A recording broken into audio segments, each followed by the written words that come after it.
Welcome home.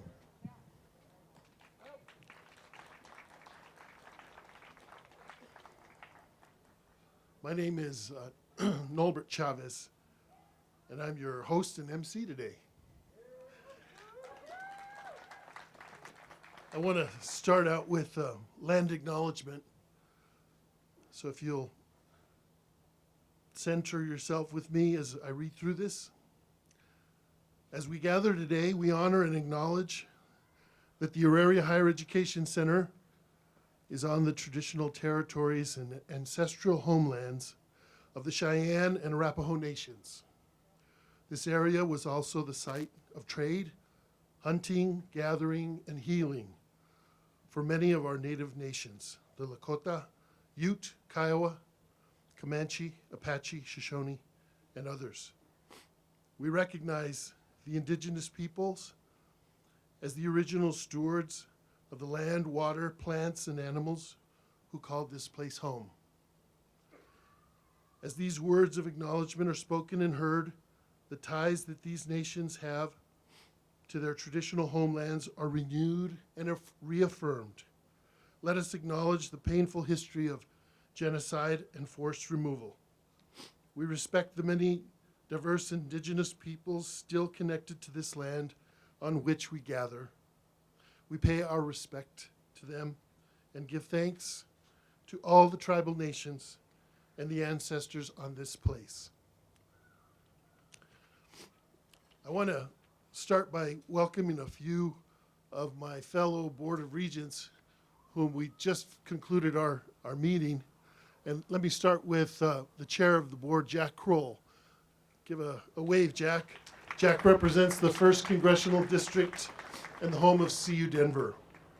Callie Renison is a CU Denver faculty member and regent from the 2nd Congressional District. Representing the 3rd Congressional District, all the way from Grand Junction here in the front, Regent Glenn Gallegos, who also happens to be one of the longest serving members of our board. From the 4th CD in Douglas County, Sue Sharkey. Sue's here.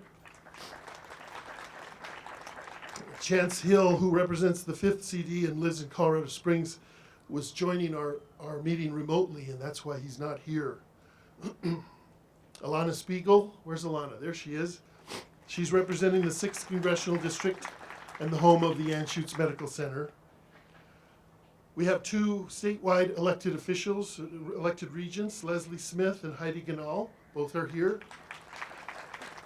And I serve on the board representing the 7th Congressional District, but I also work at, learn at, teach at, and donate to CU Denver. In addition to the regents, we have other elected officials, former elected officials, and community members who I'd like to point out. First is former Lieutenant Governor and President of the Community College System, Joe Garcia. I know he was planning to be here. I haven't seen him yet. Former State Representative and President of the University of Colorado, Todd Solomon, right here. Metro State University Trustee Mario Carrera, Denver City Councilwoman Amanda Sandoval, Councilwoman Jamie Torres, who, by the way, is a descendant. Councilwoman Candy Sidabaca, Councilwoman Debbie Ortega, Representative Alex Valdez, Representative Serena Gonzalez Gutierrez, who is also a descendant here today. Thank you for joining us. Representative Monica Duran said she wouldn't be able to come. Representative Carrie Tipper is here. Senator Julie Gonzalez is recovering from a breakthrough case of COVID, so she couldn't make it. RTD board chairperson Angie Malpieri, right here, who is also a descendant, by the way. Former Mayor Federico Pena, my wife, former Denver City Councilwoman and Chief of Staff at AHEC, Judy Montero. Former State Representative Gil Romero and Tony Hernandez. Tony's right here. Virginia Castro, who worked very hard on this event, who's the widow of State Representative Rich Castro, a hero of mine.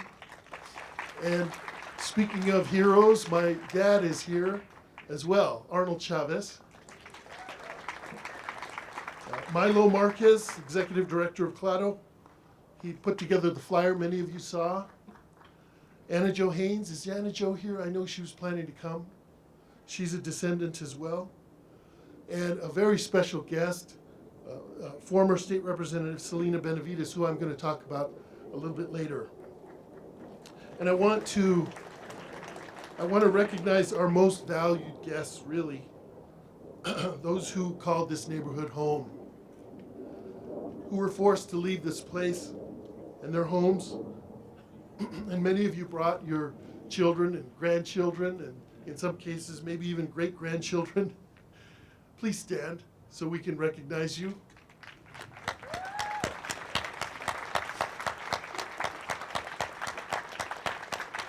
Thank you so much for coming. Let me begin my remarks by saying I am, oh, there's Joe Garcia. I just recognized him a second ago, so say hello, Joe. Thank you for coming. Let me start out by saying that I am obviously filled with emotion today, mixed emotion, really. Part of me can still see the hurt and pain that these good people who were forced to leave and had to endure unspeakable hardship. They were forced to say goodbye to a community that they loved. Auraria was a kind and welcoming place. Auraria had neighbors that would welcome you home at the end of the day. They had churches like this one behind me, and shops, and a sense of community. Aurarians were hardworking. They built this city.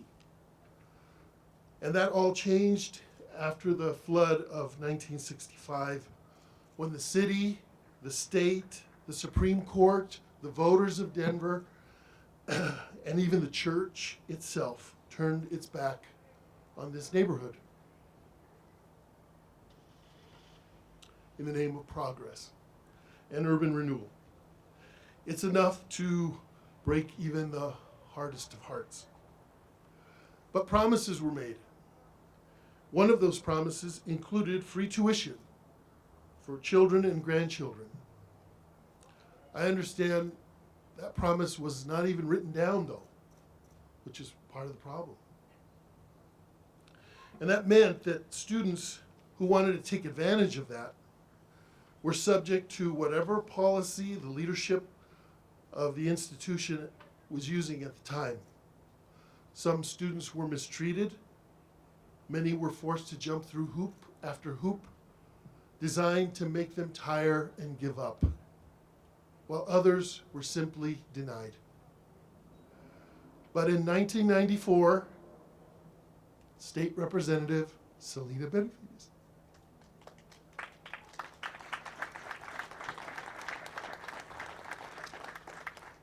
introduced a bill to create the Displaced Aurarians Fund.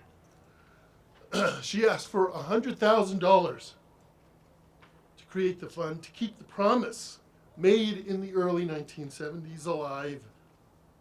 It was reported at the time that Representative Norma Anderson killed that bill, and with it the hope that so many had held on to for 25 years. But history remembers. We remember. Fast forward 25 years, and the world has changed. We're living through a time of seismic social change.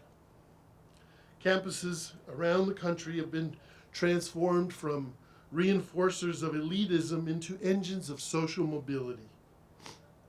Where we were once a small enough group that we could be ignored, today students of color are the majority.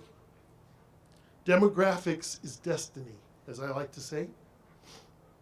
In fact, all three institutions on the Auraria campus have crossed the threshold and been named Hispanic serving institutions. Nowhere else in the country do three HSIs exist on one campus. Nowhere. And that brings us to today. The reason we're here to announce the expansion on that promise made 50 years ago. Today, the Board of Regents, 30 minutes ago, voted to memorialize CU Denver's expanded scholarship policy. It now says that descendants of displaced Aurarians can earn a bachelor's, a master's, and a doctorate degree at CU Denver.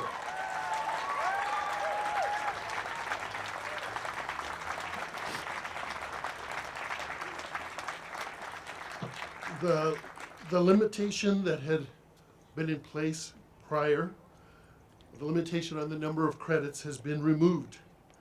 And the limitation that the scholarship applies to only children and grandchildren has been removed.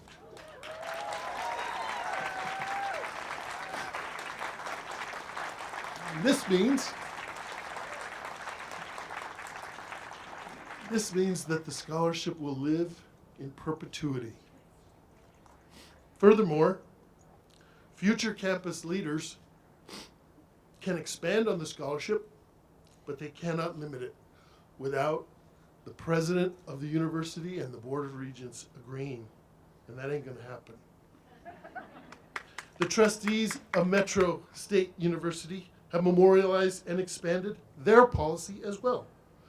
They did so last week.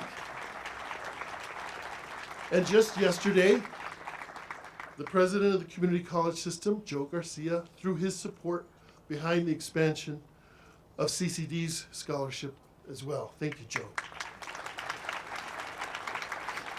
And behind the scenes, Metro's trustee, Mario Carrera, took the entire board and the foundation board to see Tony Garcia's play, El Corrido del Barrio, at su teatro, in order that their boards would understand how important this issue is. And I want to give special thanks to Chancellor Michelle Marks and CU President Todd Solomon, because when I brought this issue to her, her response was, let's fix it. Her first call was to Todd, and Todd backed her all the way. And within a few weeks, the policy had been changed. Thank you both.